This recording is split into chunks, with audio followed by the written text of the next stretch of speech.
Hello guys, ইতালিতে এসে একটি আঙ্গুর খেতে কাজ করবে আইসি। এখানে অনেক মানুষই কাজ করতেছে।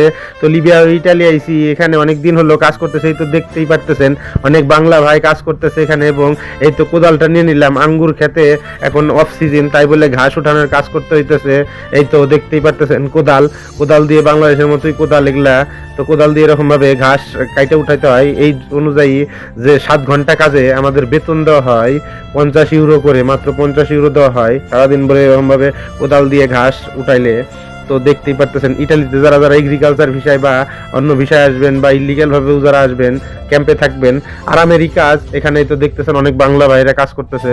তো 50 ইউরো করে পাবেন এবং এগ্রিকালচার ভিসায় আসলেও আপনাদের কিন্তু এগুলাই কাজ করতে হবে। এই তো দেখতেই পাচ্ছেন আর একটা বাংলা ভাই, এই ভাইটা কথা বলতে চাইতেছে, কিন্তু পরের একটা ভিডিওতে এই ভাইটির সাথে কথা বলিয়ে দেবো। এবং সে বলতেছে কাজ করেন, আপনার মতো আপনি কাজ করেন, পরে কথা হবে। তো ভাইটির জন্য দোয়া করবেন।